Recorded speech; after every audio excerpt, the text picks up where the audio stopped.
Hello, everyone. Welcome to today's live broadcast, Ligand-Targeted Therapies for Cancer and Autoimmune Diseases. I'm Brenda Kelly Kim of LabRoots, and I'll be your moderator for today's event. We're delighted to bring you this educational web seminar presented by LabRoots and sponsored by Roche Molecular Diagnostics. Headquartered in Pleasanton, California, Roche Molecular Diagnostics is a business area of Roche Diagnostics that develops, manufactures, and supplies a wide array of innovative medical diagnostic products, services, tests, platforms, and technologies. With its broad portfolio of oncology, virology, microbiology, and blood screening tests, RMD's clients include researchers, physicians, patients, hospitals, laboratories, and blood banks around the world. The business was founded in the early 1990s following the acquisition of the revolutionary Nobel Prize-winning polymerase chain reaction technology. PCR quickly replicates a specific fragment of DNA or RNA to quantities sufficient for accurate laboratory analysis. For more information, please visit lifesciences.roche.com. We have a few announcements before we begin. This webcast is designed to be interactive, and we encourage you to ask questions during the event. You can submit questions by typing them in the Q&A box, which can be found by clicking on the green Q&A button at the lower left of the presentation window. We'll try to get to as many of your questions as we can. You can enlarge the slide window by clicking on the screen icon in the lower right-hand corner of the slide window. If you have any problems hearing or seeing this presentation properly, please let us know by clicking on the support button at the top right of your presentation window, or submit your problem through the green Q&A button lower left. This presentation has been approved for continuing educational credits. If you want to obtain your credits, please click on the Get Your Free CME CE Credits button located in the lower left of your screen. This will take you to a page listing all of our speakers and presentations. Please select the CE CME button under the presentation and follow the instructions to claim your certificate. I would now like to introduce today's speaker, Dr. Philip Lowe. Dr. Philip Lowe is the director of the Purdue University Center for Drug Discovery and the Ralph C. Corley Distinguished Professor of Chemistry. Dr. Lowe has spent over 39 years exploring novel methods for drug targeting and characterizing the structure, function, and pathologies of the erythrocyte membrane. He has published more than 350 scientific articles and has more than 50 U.S. patents pending. For more information about Dr. Lowe, please click on his name to see his background and experience. I will now turn it over to Dr. Lowe for his presentation.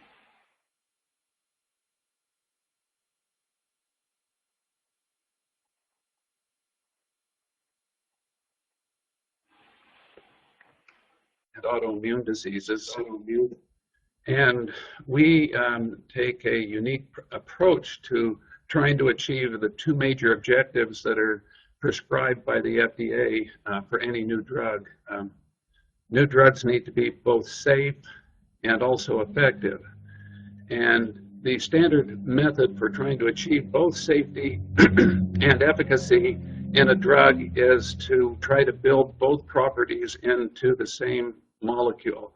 This is often very difficult, as when one optimizes the specificity of a drug for a particular target or pathway, one must at the same time change the potency of the drug, and sometimes it's very difficult to build both high potency and high specificity into the same molecule. Our approach is to build the safety and the specificity into two different parts of the molecule, and that's shown on this slide here, where we use a targeting ligand that is marked here in yellow, and we'll talk about a number of these that are capable of carrying attached cargoes either to cancer cells or sites of inflammation in autoimmune disease or infectious diseases. And also, we then build a second part, the potency, up into the payload shown in the upper left-hand corner there. The payload then can be a therapeutic agent for treatment of a disease. It can be an imaging agent for monitoring progress to therapy, for identifying patients, for aid in surgery, as I'll describe in just a moment. And then as part of this same conjugate, we also use a spacer or linker connecting the targeting ligand to the payload. And this spacer or linker can be used to optimize the PK, the PD of the drug, to also build in multiple drugs into the same conjugate and exploit other opportunities similar to this. I'm going to begin by using our first targeting ligand that we developed, folic acid, as an example, and take you through a few of the interesting applications of this, both in delivering therapeutic and imaging agents. Folic acid, as you can see here, is taken into cells by 3 different routes. On the left-hand side, we find that there are 2 transporters that carry in the vitamin. One is the reduced folate carrier. The reduced folate carrier is found in virtually all cells of the body. Another is a proton-coupled folate transporter. It is also found in virtually all cells of the body. These have lower affinity for the vitamin, in the neighborhood of 10 to the minus 5th molar. A third pathway for uptake of this vitamin is the folate receptor. This receptor is very rarely expressed, as I'll show in the next slide. And this expression is primarily limited to cells that want to take up the vitamin when there's very little vitamin available. As a consequence, the binding constant is in the neighborhood of 10 to the minus 10th molar. Now, the important application of this information for the seminar today is that the reduced folate carrier and proton-coupled folate transporters are found throughout the body in all normal cells, and the receptors primarily found on malignant cells and also activated macrophages.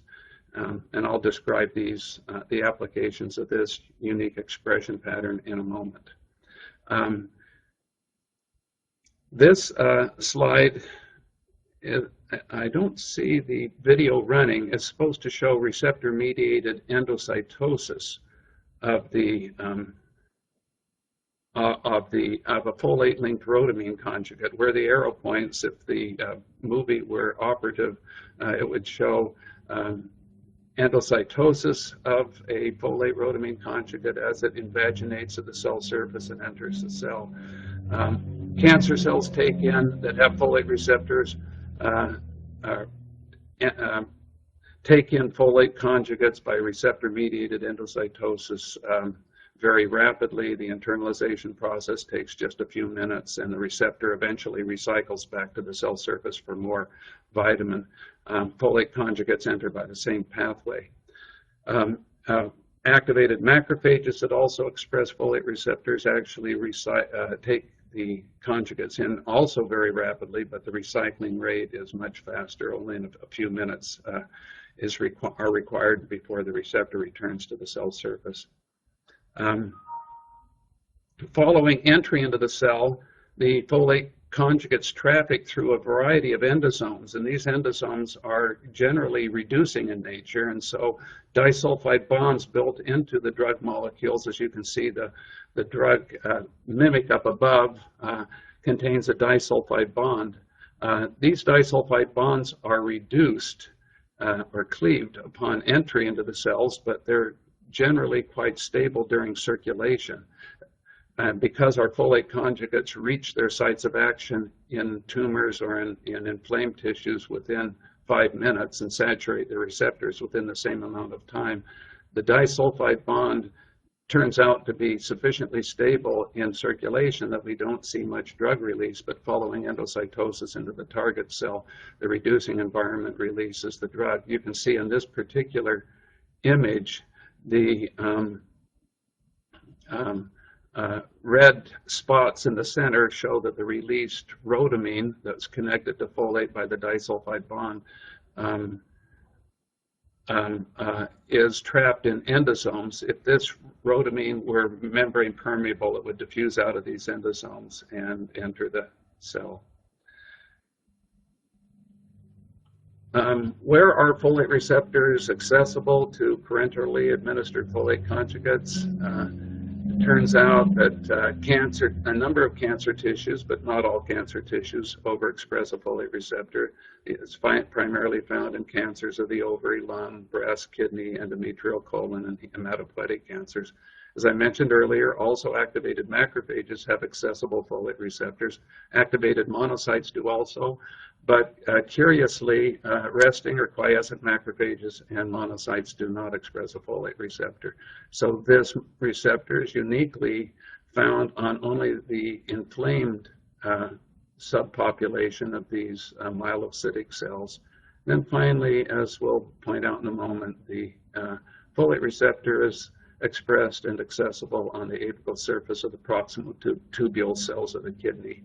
And I won't go into this any further, but I will mention at this point that we have tested a number of very toxic folate-linked drugs in both preclinical and in human clinical trials, and we do not find that any of them cause any toxicity to the kidneys. And the reason why emerged in a study that we did a few years ago where we followed the itinerary of these folate conjugates in kidneys and live mice, and we find that although the receptor mediates uptake of the folate conjugate by the kidney, it also mediates transcytosis of the folate conjugate across the kidney where it's released back into the bloodstream.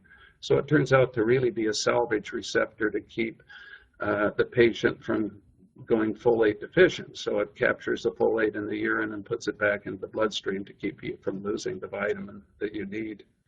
As a consequence, the kidney doesn't retain it, nor is it damaged by folate conjugates. This bar graph shows the expression levels. These are some of our latest data on folate receptor in different cancers. You can see that ovarian cancer, over 80% of ovarian cancers express the folate receptor. About 80% of non-small cell lung cancers, maybe 3/4 of kidney cancers, large number of endometrial, colorectal, and breast.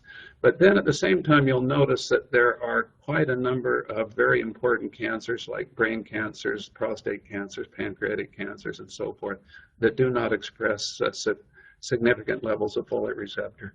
And because of that, as we'll talk about in a moment, it is important to be able to design targeting ligands that will carry attached therapeutic and imaging agents to these other cancers also. And we have undertaken this task in addition to using folate.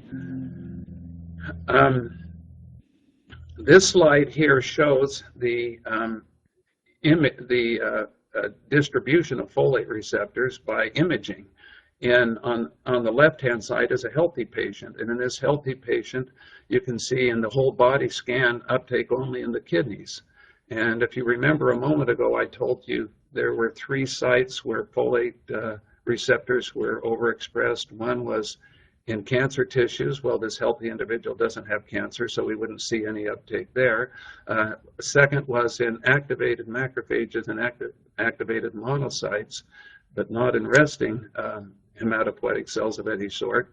And so because there's no inflammation in this individual, we don't see uptake at any other sites associated with inflammation. And then finally, we mentioned that there was uptake in there were folate receptors on the apical surfaces of the proximal tubule cells, and that leads to uptake in the kidneys. And as I said, that will eventually disappear as it moves the folate conjugate or the vitamin back into the bloodstream. On the right-hand side of this paired image, you'll see a patient with stage 3 ovarian cancer. You can see the malignant disease throughout the peritoneal cavity. Over on the right in the insert, you see the breast cancer metastasized to the brain. Below that, you'll see a primary brain tumor and so forth. So in patients that don't have cancer or inflammatory disease, you see just the kidneys. In other patients, you'll see whatever, either the inflammatory disease or the malignant disease. So this imaging we think is very important. As you'll see in this cartoon, incorrect diagnosis of the real problem can lead to an incorrect a therapy for that problem. Here, the therapy that's being prescribed is a mild sedative for anxiety and Vicodin for the back pain, and obviously that's not the solution to the problem. So better diagnostics can significantly assist in designing better therapies. One of the diagnostics that we have designed is the use of these targeting ligands to deliver attached fluorescent light bulbs very selectively to tumor tissues. And this allows us to light up tumors with a bright fluorescent signal. And using a fluorescent camera, this can enable the surgeon to locate and resect malignant disease much more efficiently and accurately than was previously possible. We can also use this same structure for delivery of photodynamic therapy agents and a few other applications. This can be used, as I mentioned above, with any targeting ligand. And I'll give you a few examples of this now in the next few slides. This particular movie here actually is a video of the provided by Go Van Dam and Vasilis Zias Christos at the University of Groningen in Munich. And what it shows is the first, as far as we know, surgery performed on this planet using a tumor-targeted fluorescent dye. And in this case, the patient was injected about 2 hours before surgery with folate linked to fluorescein. That's shown on the left. It's not very bright there. The folate fluorescein, of course, perfuses throughout the body and is captured by cancer cells. At this point in the surgery, the surgeons, Dr. Van Dam believes he's removed most of virtually all of the cancer that he can see with the naked eye. And now you can see, looking at the omentum of this cancer patient, they're looking around to see if there's any additional disease, and they can't find it until they turn on the fluorescent lamp. Here they see all these fluorescent lesions. But at this point in the surgery, they don't know if these fluorescent spots are indeed malignant or not. And so Dr. Van Dam has the technician take these with her forceps and run to the pathologist next door, who then looks and evaluates whether those fluorescent lesions are indeed malignant or not. And it turned out from these surgeries and subsequent ones performed by this group in in Groningen, that essentially all of the fluorescent lesions were malignant, and they found, as you can see at the bottom of this slide, and with the citation where the data are published, that they were able to remove approximately 5 times more malignant lesions with the aid of fluorescence than by standard methods in following a group of, I think, 8 surgeries. This next slide shows that, in fact, even very small lesions can be revealed by this method. At the University of Leiden Medical Center, Dr. Varmeyer and Tumors and Hoopstens have been doing similar work. And you can see in this stain the folate receptor positive tumor cells in this section. And you'll notice over on the right-hand side where the fluorescent folate fluorescein accumulated following intravenous injection in the arm, even though this comes from an ovarian cancer patient, and the lesions obviously from the peritoneal cavity. And you'll see that every spot seen in the center panel is fluorescent in the right-hand panel, suggesting even in that lesion up in the upper left-hand corner of the panel, there are only about 4 or 5 cells there, that even very few cells can be targeted and illuminated by this method. We'll go on to the next slide here, and these data were provided by Dr. Sunil Singhal at the University of Pennsylvania, who has done quite a number of these surgeries on lung cancer patients. And you can see on the left-hand side the image that is visualized by the surgeon. If you turn on the fluorescent lamp, you see the one on the right-hand side. The major lesion there in the center that's fluorescent was in fact seen in the CT scan. The smaller one on the lower right was not. And of course, this changes the whole diagnosis, staging, and so forth of the patient, and it also alters the surgery. Of course, this allows the surgeon to remove these extra lesions that were not seen and would not have been seen without fluorescence. More recently, because fluorescein is not visible for more than a half a millimeter in tissue, we've gone and made similar folate-targeted near-infrared dyes that are fluorescent in the near-infrared range, where light is more permeable or penetrating tissue. And the structure shown here on the left, on the right, comparison of the green versus the red curve shows that the folate-linked near-infrared dye binds with the same affinity as free folic acid, so we haven't lost any affinity for folate receptors on cancer cells. And here is a surgery that was performed by the same group at the University of Leiden University Medical Center. The fluorescence is very diffuse there, as you can see. It looks very spread out, and as a consequence, that indicated that there may be a fluorescent lesion deep in the tissue, and that the light is being scattered as it comes out of the tissue. And eventually, of course, digging down, they found this fluorescent lesion, which turned out to be malignant, which would have never been seen by any other method. This next image just shows the comparison on the lower right with seen by a surgeon using all of today's standard methods versus the image on the upper left, which is an image revealing what the surgeon sees with these new tumor-targeted fluorescent dyes that accumulate only in malignant tissue and reveal wherever malignant disease is located. You can see when they see that fluorescent signal, then they can go in and feel it with their finger to see if it demonstrates the altered tactile sensations that are associated with a more rigid tumor. And as you can see, then if they feel comfortable about it, they can go ahead and pull it out and resect it. And this, of course, turned out to be cancer. We have a lot of other movies like this, but I'll just jump to a few of the bottom lines, and that is very small lymph nodes, as you can see up in the upper right and lower right, can be revealed even when they're buried using these near-infrared dyes. And we believe in the long term this can save a lot of lives by allowing the surgeon to find all of the, or most of the malignant disease that may have otherwise been missed. Moving on, recognizing that this is a new technology that could revolutionize surgery in the future by allowing all malignant disease to be quickly located and resected, we have gone on and linked our near-infrared dye up to a number of other targeting ligands. In this particular animal model,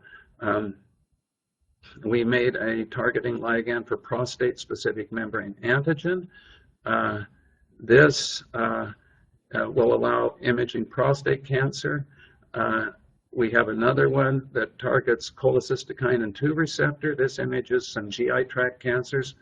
We've got still another one that images neurokinin 1 receptor. This targets a number of neuroendocrine tumors. I could go on and on and on, but we have quite a few. We're trying to select the right collection of these to put into a cocktail that we believe will be effective for imaging virtually all cancers. In addition to helping the surgeon find cancer tissue, we've also undertaken to help the surgeon avoid accidentally cutting important healthy tissues. In this particular image, I challenge you to locate the ureter.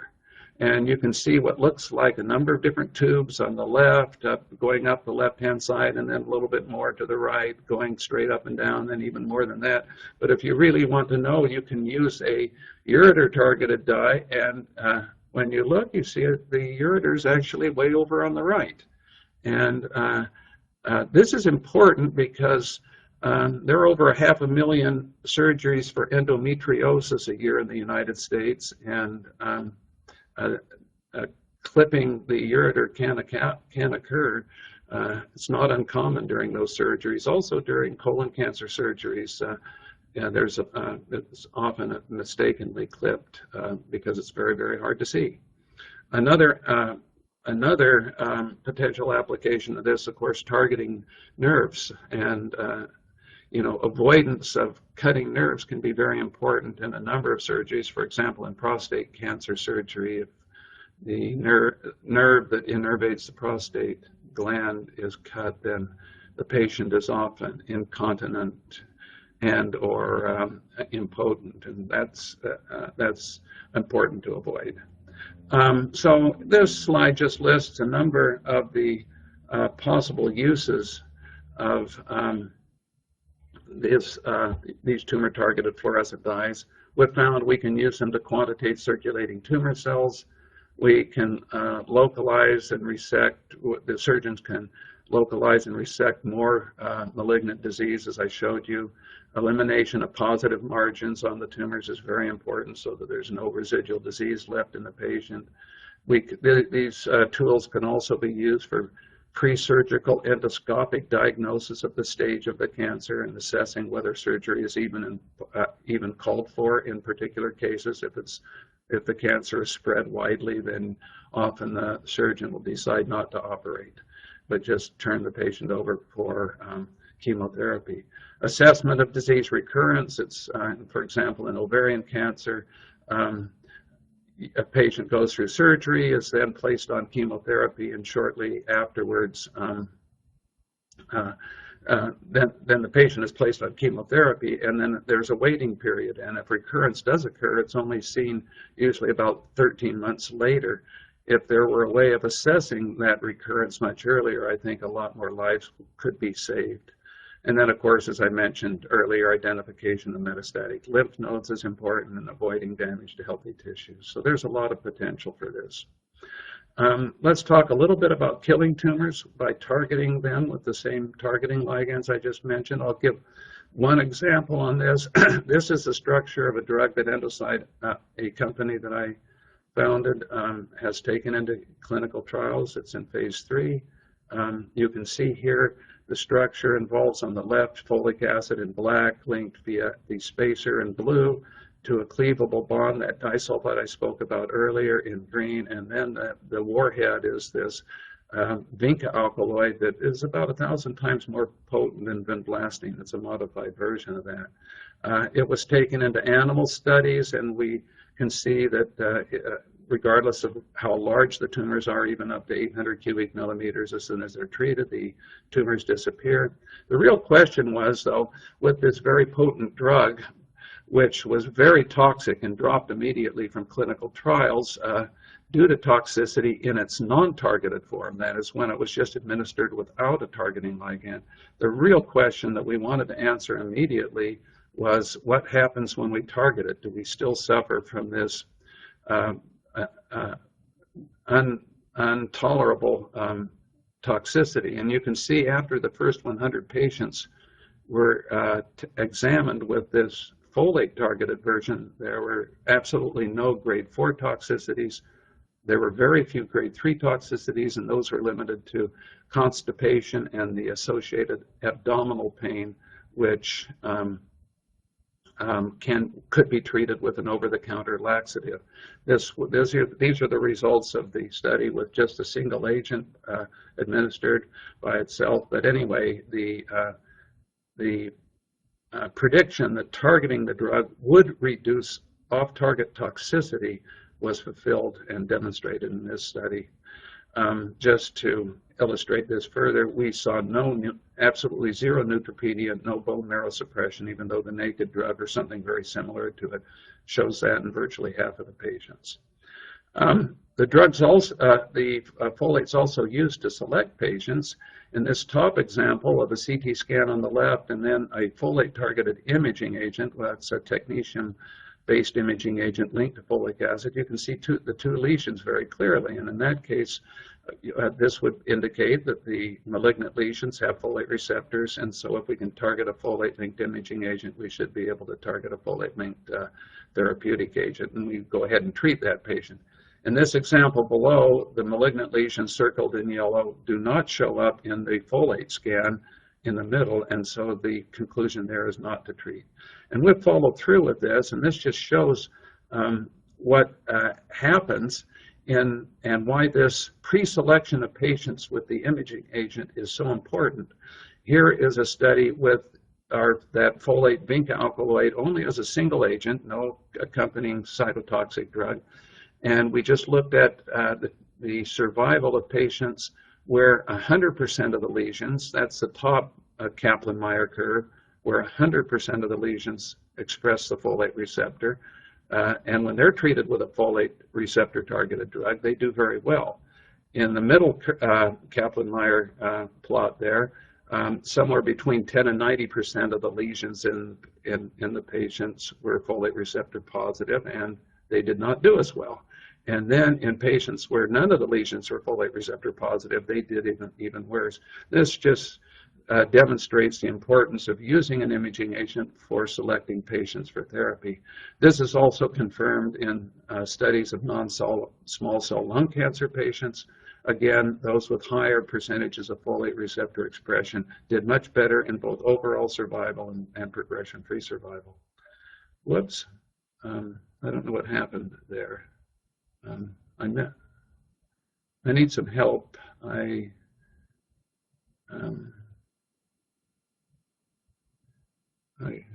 not sure what happened. Let me see. Okay, it looks like I have control over things again, although I can't see a lot of what I used to see. These are data on non-small cell lung cancer patients using the same drug, where we're comparing the standard of care, which is docetaxel alone, versus docetaxel plus the folate-targeted vinca alkaloid called HC145. And you can see just from the Kaplan-Meier curve that the combination therapy led to a median overall survival of 12.5 months, whereas the standard of care, docetaxel, led only to 6.6 months. More recently, we have replaced the folate-targeted vinca alkaloid with a folate-targeted tubulysin. And looking at these four graphs here, the folate-targeted tubulysin B is in blue, and you can see that in all of these different tumor xenograft models, the folate-targeted tubulysin is much more potent than the folate-targeted vinca alkaloid. It actually performs better for two reasons. Number one, it's fundamentally much more potent as a basic drug. And number two, as you can see here on the right, in tumor cells or in tumor xenografts that have been selected for their high expression of P-glycoprotein or drug-resistant pumps, the folate-targeted tubulysin is a much poorer substrate of these pumps than many other drugs, and so it's resistant to these efflux pumps. And so that, in addition to its higher potency, its reduced susceptibility to efflux pumping makes it a better drug. This is now in phase 1 clinical trials, and it's just in the dose escalation stage. What about folate-negative cancers? This is the crystal structure of prostate-specific membrane antigen. When this crystal structure came out, we immediately designed a small molecule to fit into the bottom of that pocket that you see. That pocket's about 20 angstroms deep. It makes great raw material for structure-based drug design. This is a cutaway view of that pocket, and on the left-hand side, you can see the drug sitting deep in the pocket, and there's a spacer. We have some additions onto that spacer to improve overall affinity, and then on the right, you can see the therapeutic warhead or imaging agent, and we have used this to image cancer patients. Here's a comparison of the same patient at the same time scanned with a bone scan on, or actually consecutively, with a bone scan on the right. The bone scan is designed to pick up raw bone where the cancer, which often metastasizes to the bone, has eaten through and exposed raw hydroxyapatite. And you can see lesions in the upper left-hand shoulder there and in the ribs and so forth. On the left-hand side is the image with the PSMA targeted imaging agent that we designed. You can see the same lesions that you see on the right, but many additional lesions. And these additional lesions are due to malignant disease that has not yet eaten through and exposed the raw hydroxyapatite. This turns out to be very important, especially in cases, as you see right here, where you can see the prostate gland, which is malignant. That's shown, pointed at by the arrows there, but also a metastatic lymph node, which would never be revealed by the bone scan because there's no bone there. And so by being able to image soft malignant tissue, this is very important. Of course, we can use this also to deliver therapeutic drugs. This structure shows the structure of this DUPA, as we call it, targeted tubulysin conjugate. And down below are the data on tumor growth in animal models. The green curve shows that when we dose these animals after their tumors reach roughly 400 cubic millimeters, they immediately disappear. This DUPA conjugate is also in phase 1 clinical trials right now. Sumit Kularatne, a graduate student in my lab, designed this. We have, as I mentioned earlier, targeting ligand that targets cholecystokinin-2 receptor. These are the cancers that can overexpress it. You can see here the binding constant and its competition, and the image there shows the uptake very selectively in the tumor. In this slide, we can see the structure of the therapeutic conjugate of the same targeting ligand. This also leads to good tumor control without any weight loss, as you can look at the weight loss curve on the right, and the tumor control is on the left. The neurokinin-1 receptor ligand's also been used for therapeutic applications, so this is an imaging agent on the left. On the right is competition. And when we add a competitive ligand to block receptors, we see no uptake in the tumor. The structure of the targeted therapeutic agent, which is a tubulysin conjugate, is shown on the top there. And again, we get good tumor control without any weight loss with this conjugate. We have a number of other ligands under development for tumor targeting in our lab, and this just shows a list of some of the tumors that we have ligands for that we're developing right now for clinical translation. I just spent just a couple of seconds on our use of these other targeting ligands for addressing infectious diseases. The same general concept of using a targeting ligand to deliver an attached imaging or therapeutic agent specifically to sites of infection is also valid. This is an image of some mice where we placed some H1N1 virus, 3 microliters on the nose of the mouse, and then waited 3 days on the left, and then injected in the tail vein a ligand that targets the virus-infected cells on the right. Is a control mouse injected with the same imaging agent, and it's a technetium-99 imaging agent. And you can see that we get targeting to the infected cells in the lung. More recently, we've been working on a drug for treating malaria. We're actually starting clinical trials on this. The anti-malarial agent blocks the egress or the escape of the malaria parasite from the red blood cell by inhibiting a red blood cell enzyme that the parasite has to activate in order to get out of the cell.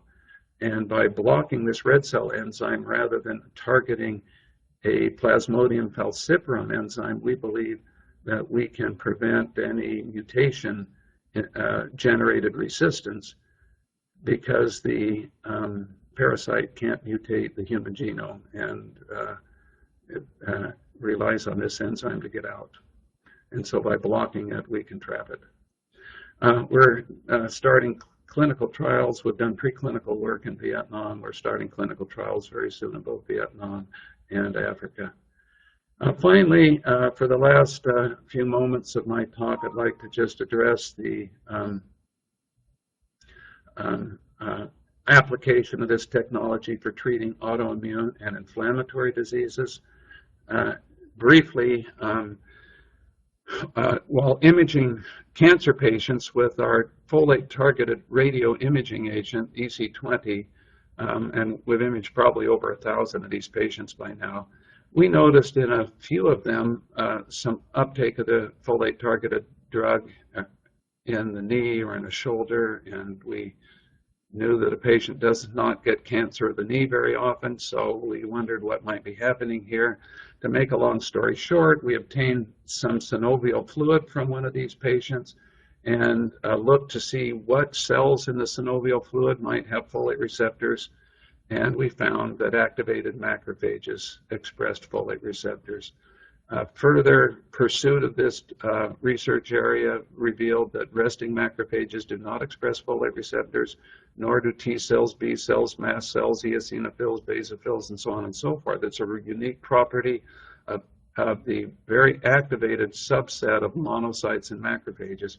And because these are found in virtually all all inflammatory and autoimmune diseases, this gave us a wonderful agent for targeting inflammatory and autoimmune diseases. I'll just show you a few stains using a monoclonal antibody to folate receptor beta. It's a beta isoform.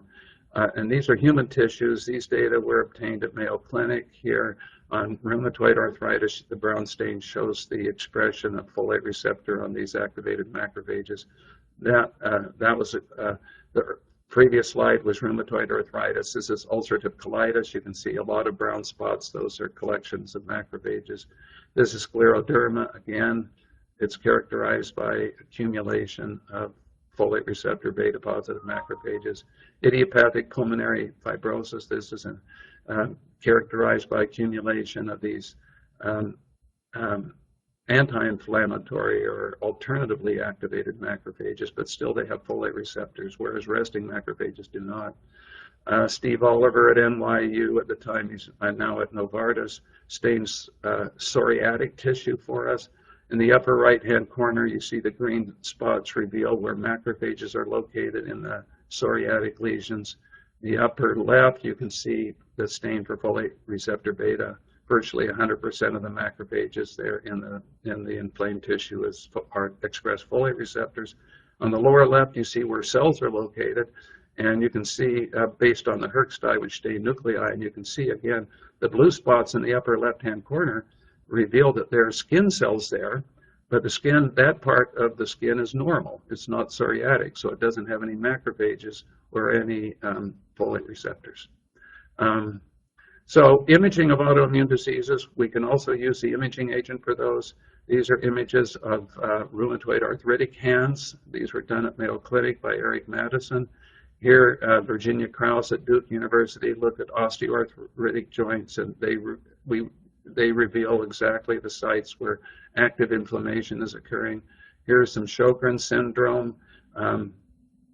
We can see atherosclerotic lesions. This was published on this a number of times. And we can see ischemic tissue where the macrophages accumulate after the ischemia. In this case, it's ischemic colitis. Just to make a long story short, we've looked at all of these diseases on this list, and all of them are characterized by a significant accumulation of these activated folate receptor positive macrophages.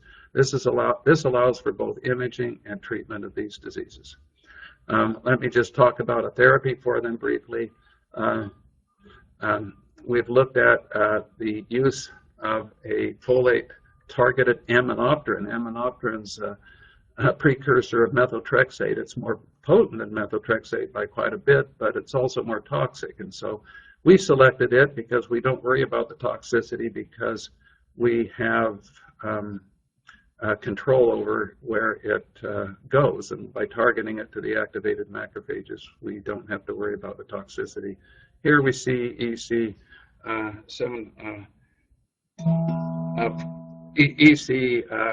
746, which is the folate-aminopterin conjugate, it leads to significant control of the rheumatoid arthritis in this adjuvant-induced arthritis model in rats. And if we block the receptor, where the line showing EC746 plus competitors, where we add an excess of folic acid to block the receptor, we see no efficacy. So it really is receptor mediated. On the right is a comparison with methotrexate. It's not as good as the targeted aminopterin. Competition doesn't work very well either. We can also look at experimental autoimmune uveitis. This is an inflammation in the eye, and just to make a long story short, the result is the same. These are data from June Liu's group at Endocyte, and she sees that 746 prevents the uveitis, and you can block that therapeutic benefit by adding excess folic acid, and the histology will demonstrate that on the left. We've also looked at a model of multiple sclerosis. It's called experimental autoimmune encephalomyelitis. In this case, the animal is vaccinated against myelin basic protein, and they develop an immune response to the brain.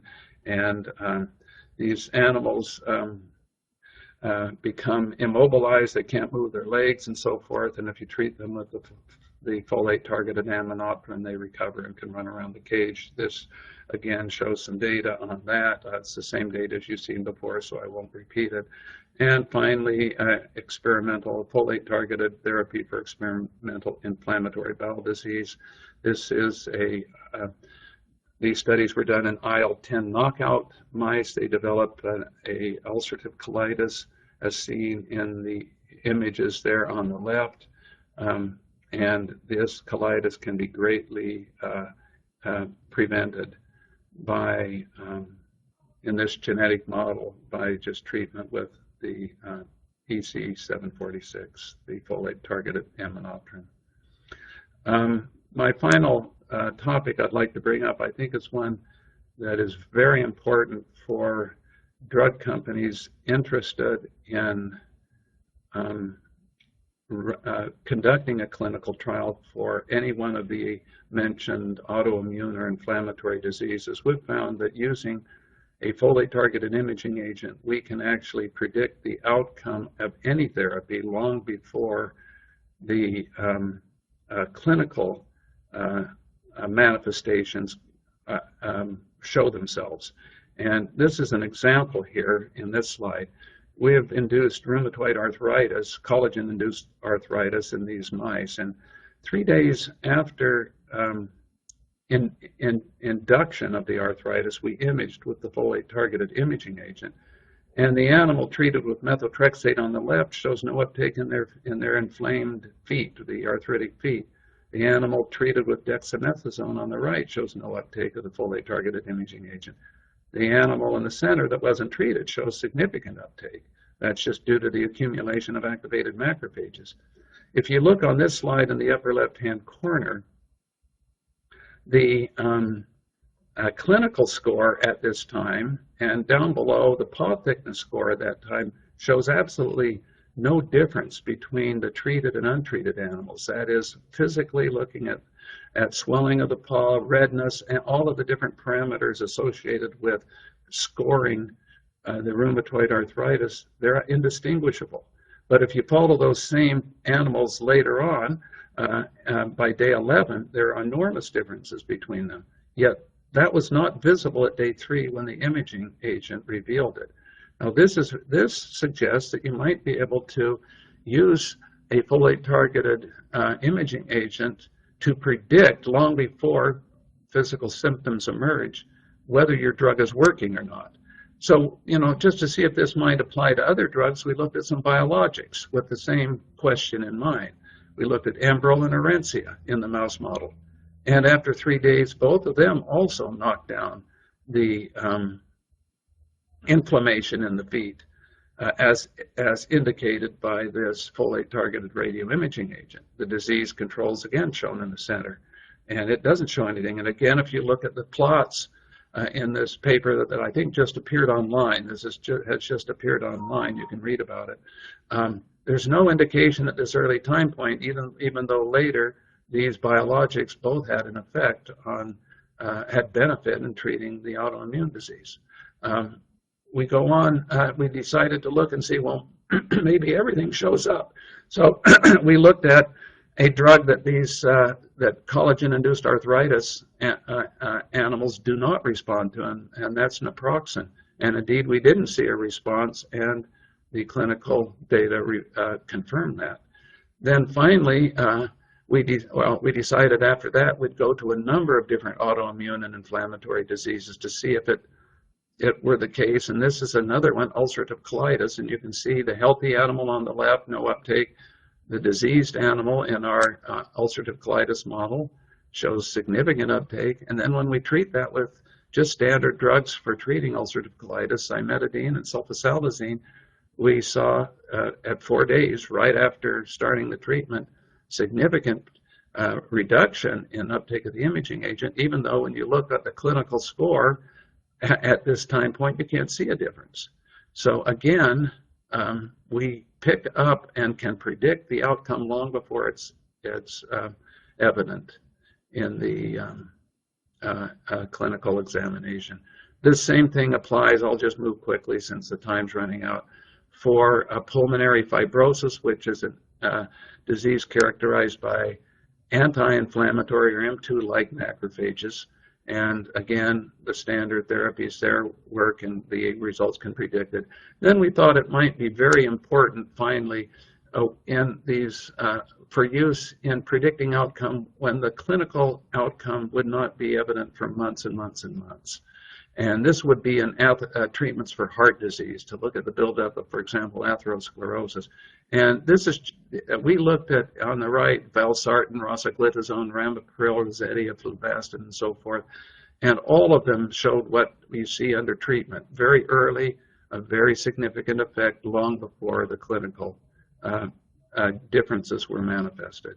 So just concluding, I think there's some, oh, I forgot I put in just a little bit here on why not use large antibodies for all of this. It just turns out that, I'll just skip to the point, that antibodies penetrate tissues very, very slowly. It takes several days for them to reach their sites, whereas small molecules, here's a good curve showing in the same animal, in the same tumor, the penetration of a folate PEG rhotamine conjugate. So it's folic acid targeting rhotamine, but there's a large PEG in between. And those are the first few dots through the first 60 minutes there. And then at 60 minutes in the same animal, we add folate rhotamine with no PEG in it, and immediately the tumor saturates. The larger molecule simply doesn't penetrate very fast, and we find that to be a big advantage for imaging. So here are my conclusions. Good drugs that go to the wrong cells cause toxicity, so targeting can overcome that. Non-specific drugs can be targeted to pathologic cells with low molecular weight homing ligands of the sort that we've designed. Responding patients can be selected with an imaging agent targeted with the same ligand. Targeting or homing ligands can be found for many diseases. I showed you cancer, I showed you infectious diseases, I showed autoimmune inflammatory diseases. And then additional applications can be found for these targeting ligands. And I spent a lot of time on the fluorescence-guided surgery, but there are a lot of others. Here's my lab, the group that has done all the work, and I give them all the credit because all I did was sit in the office and answer questions. And then here are the names of a lot of people I need to give credit to. They at other institutions that have been very instrumental in the success of this project. So thank you very much for your attention, and I'm happy to answer questions. And I have I'm not sure where to get to these questions, because do I click on the question and answer? Thank you, Dr. Lowe, for that informative presentation. Our audience can submit their questions by clicking on the Q&A button, which can be found, the green Q&A button at the lower left of the presentation window. We'll try to get to as many as we can. We do have one question already. If any tissue which is normal but has more folate receptor. How can we know that it is normal? Well, I think we have to rely on the fact that most of the normal tissues that express folate receptor express this receptor in an inaccessible location where it wouldn't be imaged with a folate-targeted imaging agent that is injected in the vein. Let me give an example of this. There are folate receptors on the apical surface of alveolar epithelial cells in the lung. These receptors are only on the surface of the cell facing the air sacs. So unless your blood bleeds into the air sacs, your folate-linked imaging agent will not access those receptors and will not bind to them. So as you saw in the image at the beginning, a healthy individual that has neither cancer nor an autoimmune or inflammatory disease should show uptake only in the kidneys. In this particular case, the folate receptor is also expressed on the apical surface of an epithelial cell, but because folates are small enough to filter into the urine or into the filtrate, they can access this receptor on the apical surface, which is the surface facing the urine. And so because of that, that is one epithelial surface that has folate receptors that can be accessed. There are very few others. They're only in the lungs, and then there's one in the choroid plexus of the brain that's on the wrong side of the blood-brain barrier. But other than that, we shouldn't see any uptake. So if you see uptake, it should be at a site other than the kidneys. It should be cancer or an autoimmune or inflammatory lesion. Any other questions? Any other questions? Yes, we do have another question. Is the folate receptor always targeted, or can some other receptors be targeted as well? With folate, we only see the folate receptor targeted. Now, there are folate receptors, different isoforms. One is folate receptor alpha, and that's the one that's expressed on cancer cells and on a few of these epithelial cells. And I mentioned folate receptor beta that's expressed on activated macrophages, but not resting macrophages or other cells. There is also a folate receptor delta that's expressed on the ovum, the egg, and it's also expressed on regulatory T cells, but it doesn't bind folic acid with physiologic affinity. The binding constant is 3 orders of magnitude weaker than the others, the binding constant for alpha and beta, so we don't target it. It just doesn't have a high enough affinity. And we never see folate receptor gamma. So then we use other ligands, as I mentioned, to target other receptors. We use DUPA to target the prostate-specific membrane antigen receptor and so forth. So we've got ligands for all sorts of different diseases that target these diseases, and we are using them to deliver both imaging and therapeutic agents. Okay.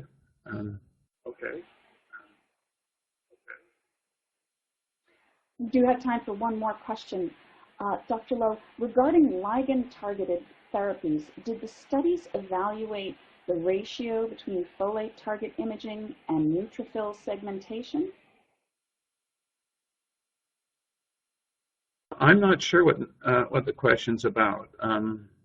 The folate target, the folate targeted images, have varying degrees of tumor to background ratio or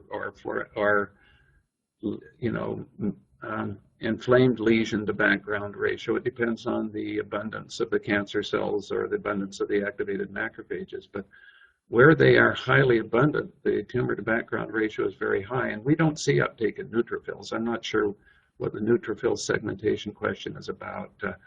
Neutrophils do not have a functional folate receptor.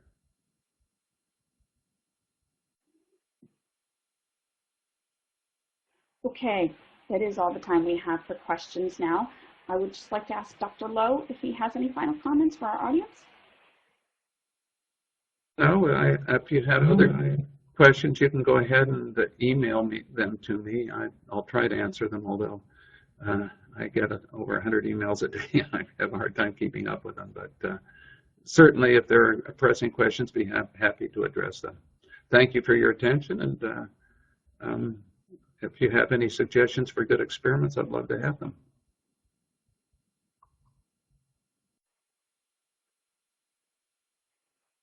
Thank you, Dr. Lowe. I would also like to thank our sponsor today, Roche Diagnostics.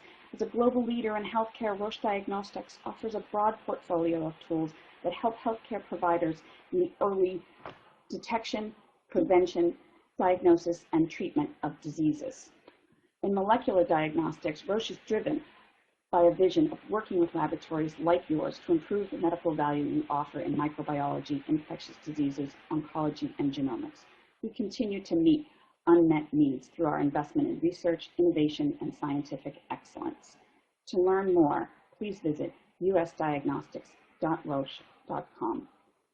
This presentation will be available on demand for 6 months from today through March 2016, and you'll receive an email from LabRoots alerting you when that on-demand presentation is available. We would invite you to forward that email to your colleagues who may have missed today's live event. Thank you again for joining us. Thank you to our sponsor, Roche Diagnostics. That's all for today. Goodbye.